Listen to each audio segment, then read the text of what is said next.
All right, here we have section 7.1 for solving systems of equations in pre-calculus. So the first method for solving systems of equations that we're going to cover in 7.1 explicitly is substitution. So that's where we have two equations with two unknowns, like the set of equations below, x and y in both equations, we don't know either one. Our solution or our answer that we're looking for is an ordered pair xy. So the substitution method, as this should be review, is where we take one of the equations and solve for one of the variables, whichever one is deemed easier. So I would look at the top one because y is all by itself, and I would say solve the top equation for y. So we get y equals 5 minus 2x. And then once we have y by itself, this gets plugged in to y in the other equation. So we have 3x minus 2 times 5 minus 2x equals 4. And once we solve the blue equation that I just set up, then we will have x by itself. Distribute the negative 2. 3x minus 10 plus 4x equals 4. And then I'll move that 10 over. 7x equals 14. So x equals 2. Once I have x by itself, I can go to the equation I boxed up there for y and plug the 2 in. Y equals 5 minus 2 times 2, which would give us 1. So my answer should be written as a coordinate. That looks terrible. Since x comes first, it is 2, comma 1.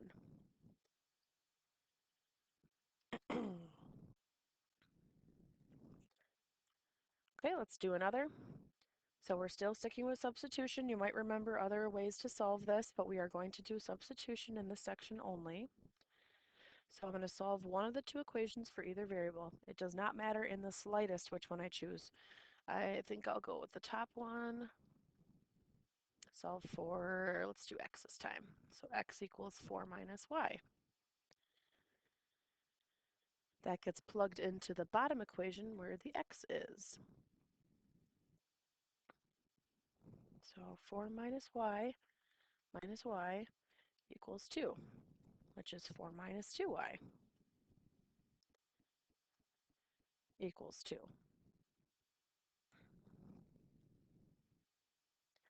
Subtract the 4, negative 2y equals negative 2, so y is positive 1. Then that gets plugged in where the x is solved, 4 minus 1, so x is 3, and again I would write my answer as the coordinate 3, 1. Now the nice thing about this section and this whole chapter really is when I have an answer, I have 3, comma 1 for my set of answers here, I can plug those in to the original and check my answer if I want to be sure. So I will recommend that. Check your answers. You can always know in this chapter whether you're correct. So if you're a perfectionist on a quiz or a test, I would certainly be plugging those answers back into the original to make sure that they're correct. All right, now we have a word problem. We're going to set up our two equations and then solve it.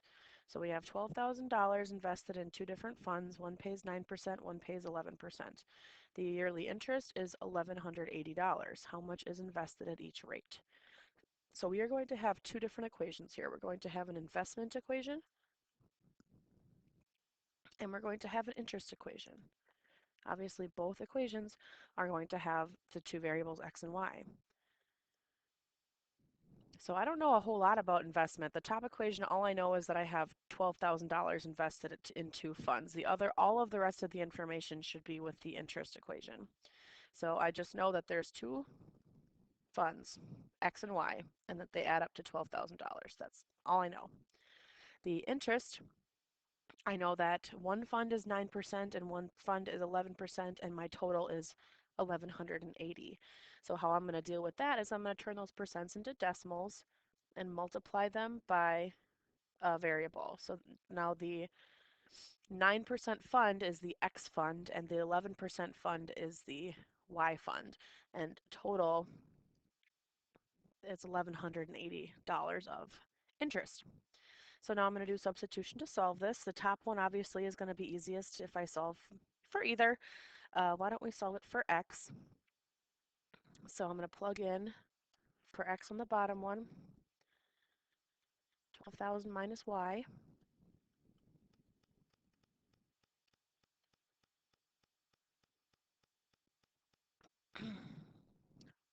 9% of 12,000 is 1,080. And then I can combine my two y's. So I'm going to have 2/100ths y's, 0.02 y, and then subtract the 1080 over, it's going to give me 100. And then I divide by the 2/100ths, and y is going to be $5,000. Remember, that fund is 11%. So now if I know I have $5,000 at the 11% fund, how much is at the 9% fund? If I know they add up to $12,000, then I would just subtract the 5,000 and I would know that x is 7,000 at 9%. Something I see a lot on this type of question, I just want you to double check yourself to make sure your answer makes sense. Because something I see a lot is that people, if I know that there is $12,000 total invested, sometimes I get answers that say, you know, $100,000 at this rate, or just really outlandish numbers, or they don't add up to the total. Just make sure that you're checking at the end to make sure that your answer makes sense. This one, I mean, you set up the equations, so it's a little bit tougher to check your work, but you can always make sure that your answer makes sense and that it actually adds up to the total amount in the first place. Okay, so here we have substitution, in which case sometimes we get no solution. What is that going to look like? And I don't think in Algebra 1 or Algebra 2 when you did this you would have had one equation squared and one equation not. Maybe, I can't remember. But if you see that one equation is squared, like I see the second one has an x squared, I would want to substitute into that equation. I'm not going to solve that equation necessarily. I'm going to solve the top one for y and substitute it into the bottom one. So y equals 4 plus x, and that's going to go here. X squared plus 4 plus x equals 3. Since this is quadratic, since this is a second power polynomial, I want to get everything over to one side because that's how I solve quadratics. I'm going to bring the 3 over.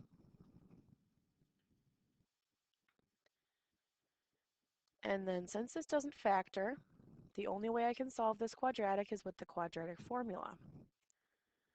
So I need the opposite of b, which would be -1, plus or minus the square root of b squared minus 4ac, all divided by 2a. Lots of ones here to deal with. When I simplify that, I get a negative under the square root, so unreal answer. And I'm only dealing with real answers here. So we would say no solution. So that's what a no solution looks like. So since this had a quadratic involved, I could potentially have two answers, which is what we're going to have down here. We're going to end up with a quadratic again and two answers instead of no answers. So again, I see the top one has an x squared, which means I'm going to substitute into the top equation. I'm going to leave it alone. I'm going to solve the bottom one for the variable that doesn't match the quadratic. So that means I'm going to solve the bottom one for y. When I move everything around to solve, I'm going to get y equals 2x plus 1. So then when I substitute that into the quadratic, that looks terrible. X squared plus 4x minus, in parentheses, the y that we solved for, equals 7. I'm going to distribute that negative, and again, I want to get everything over on the left side, so I can try to factor if it does, or use the quadratic formula if it doesn't.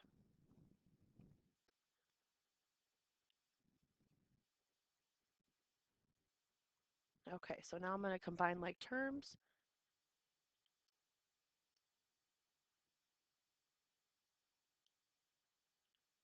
And oh, happy day. This factors, I don't have to do the quadratic formula.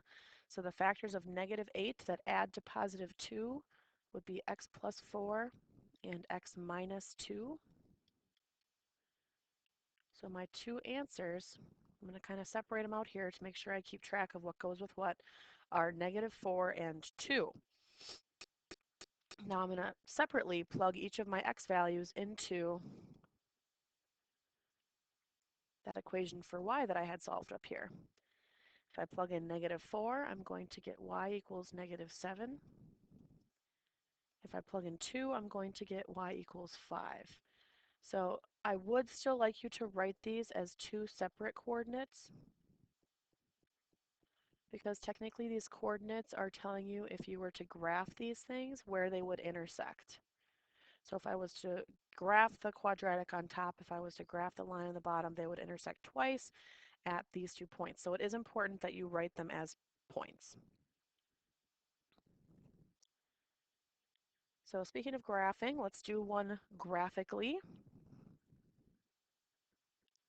All right, so in order to graph, all of my equations have to be solved for y, because if you notice when you go to the graphing screen, everything is y equals. So I do have to rewrite this as 1 minus x in order to use my calculator for it. So the top one, that's natural log ln x, and the bottom is 1 minus x.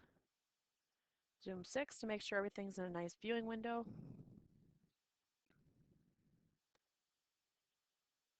And I see the spot.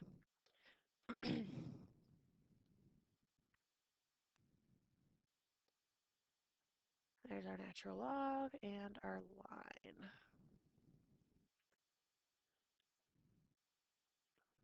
I can certainly see the intersection point here, but I need to be sure using my graphing and calculator capabilities to figure out where that intersection point is. So I'm going to scroll until my flashy dot goes right by the intersection, hit enter again, hit enter again, and it tells me that intersection point is at 1, 0. That was easy. So if you are capable of graphing and it doesn't tell you explicitly you have to use substitution, feel free. Graphing is that's the way to go, as long as you can nicely get y by itself. Because if you have to, if y is squared, you'd have to do square roots. It would be quite a bit messier.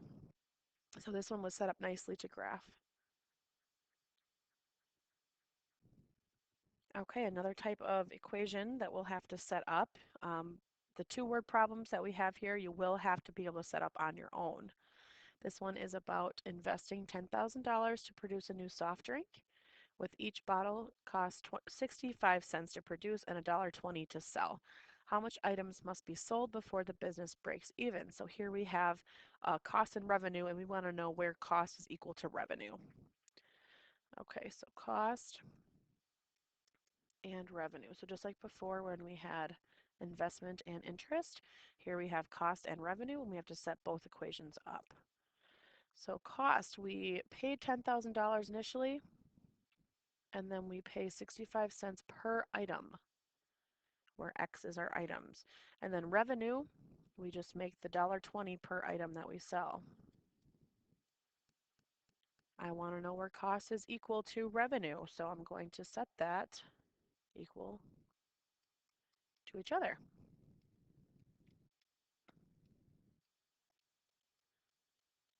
And solve it. Subtract 65 and divide by 55 hundredths. You're going to get, when you round, because you don't want to round down ever when you're talking about items like this, when you're trying to break even, 18,182 bottles of soft drink.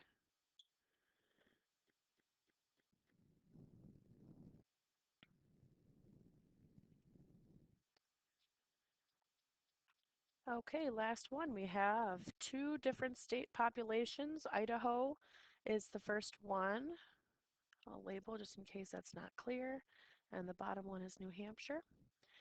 The top one is increasing at a faster rate. Idaho is increasing much faster from 91 to 2001. T equals 1 is talking about 1991.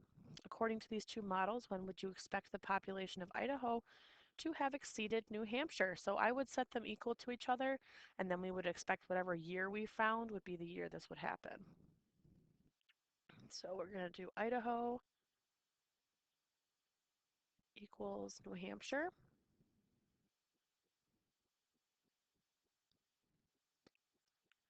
Get the variables on the same side, get the constants on the same side. So I'm going to subtract, get the variables on the left and the constants on the right. We divide and get t is about 4.8. So if 1 corresponds to 1991, then 4, even though it's 4.8, that's still during 1994. Even if it is going to be very close to 1995, we would say during 1994. Use the two models to estimate the population of both states in 2006. So if 1 corresponds to 1991, that means we would plug in 16 to get to 2006. So into both equations, I'm going to plug 16 in for t. Let's start with, I will label here, this one's Idaho.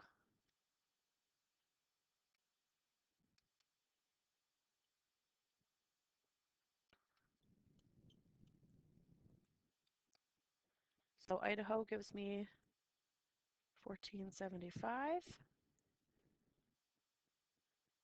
And New Hampshire, 1080 plus 15.7 times 16 gives me 1331.2. And these would be thousands of people. Would be my label. And that was 7.1 for pre-calculus.